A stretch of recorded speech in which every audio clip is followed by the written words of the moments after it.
Bismillahirrahmanirrahim. Assalamualaikum warahmatullahi wabarakatuh. Sahabat Al-Quran yang berbahagia.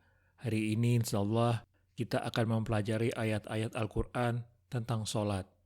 Tema yang akan kita bahas adalah tentang pahala dan dampak sholat.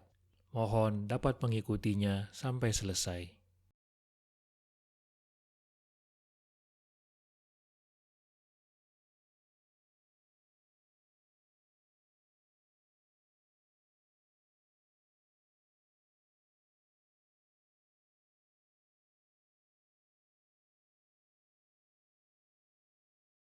Bacalah Nabi Muhammad, kitab Al-Quran yang telah diwahyukan kepadamu, dan tegakkanlah sholat. Sesungguhnya sholat itu mencegah dari perbuatan keji dan mungkar. Sungguh mengingat Allah, sholat itu lebih besar keutamaannya daripada ibadah yang lain. Allah mengetahui apa yang kamu kerjakan.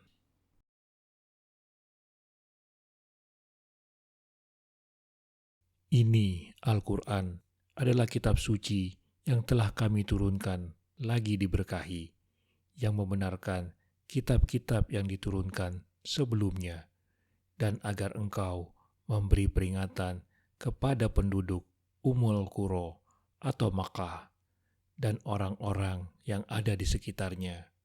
Orang-orang yang beriman pada kehidupan akhirat tentu beriman padanya, Al-Quran, dan mereka selalu memelihara sholatnya.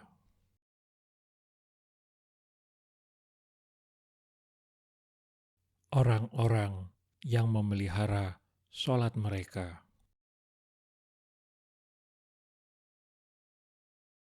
Sesungguhnya orang-orang munafik itu hendak menipu Allah, tetapi Allah membalas tipuan mereka dengan membiarkan mereka larut dalam kesesatan dan penipuan mereka.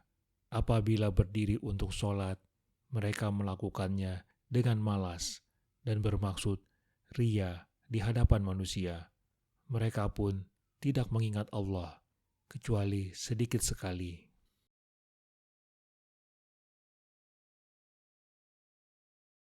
Tidak ada yang menghalangi infak mereka untuk diterima, kecuali karena sesungguhnya mereka adalah orang-orang yang kufur kepada Allah dan Rasul-Nya, dan mereka tidak melaksanakan sholat, melainkan dengan malas, dan tidak pula menginfakkan harta mereka, melainkan dengan rasa enggan atau terpaksa.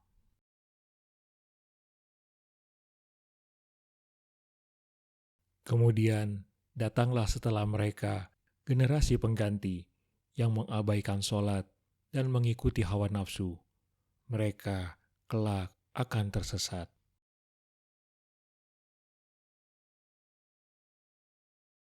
Orang yang berdosa tidak akan memikul dosa orang lain.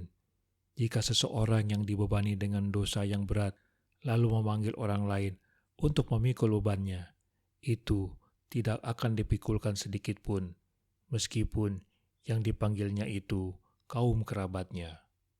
Sesungguhnya yang dapat engkau beri peringatan hanya orang-orang yang takut kepada Tuhannya, sekalipun tidak melihatnya, dan mereka yang menegakkan sholat. Siapa yang menyucikan dirinya, sesungguhnya menyucikan diri untuk kebaikan dirinya sendiri. Hanya kepada Allah tempat kembali.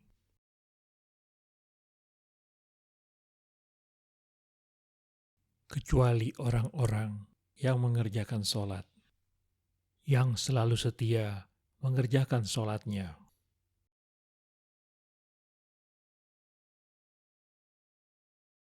Wahai orang-orang yang beriman, janganlah mendekati sholat, sedangkan kamu dalam keadaan mabuk, sampai kamu sadar akan apa yang kamu ucapkan. Dan jangan pula menghampiri masjid ketika kamu dalam keadaan junub, kecuali sekadar berlalu saja, sehingga kamu mandi junub. Jika kamu sakit, sedang dalam perjalanan, salah seorang di antara kamu kembali dari tempat buang air, atau kamu telah menyentuh perempuan, sedangkan kamu tidak mendapati air, Maka bertayamumlah kamu dengan debu yang baik atau suci. Usapkanlah wajah dan tanganmu dengan debu itu. Sesungguhnya Allah Maha Pemaaf, lagi Maha Pengampun.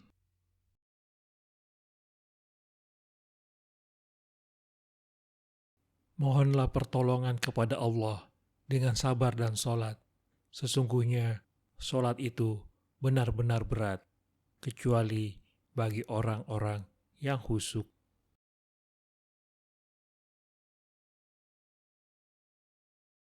Wahai orang-orang yang beriman, mohonlah pertolongan kepada Allah dengan sabar dan sholat. Sesungguhnya Allah beserta orang-orang yang sabar.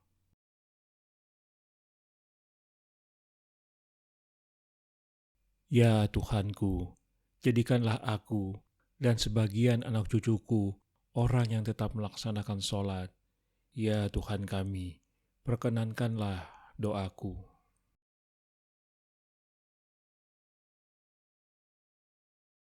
Ceritakanlah Nabi Muhammad kisah Ismail di dalam kitab Al-Quran.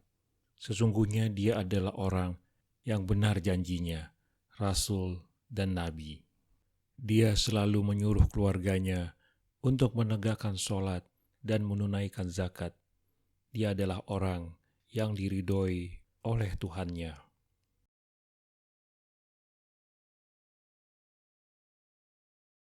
Perintahkanlah keluargamu melaksanakan sholat dan bersabarlah dengan sungguh-sungguh dalam mengerjakannya.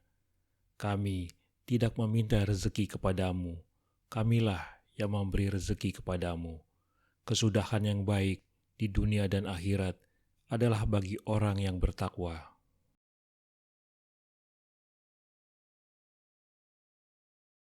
Yaitu orang-orang yang jika kami beri kemantapan hidup di bumi, mereka menegakkan sholat, menunaikan zakat, menyuruh berbuat yang ma'ruf, dan mencegah dari yang mungkar.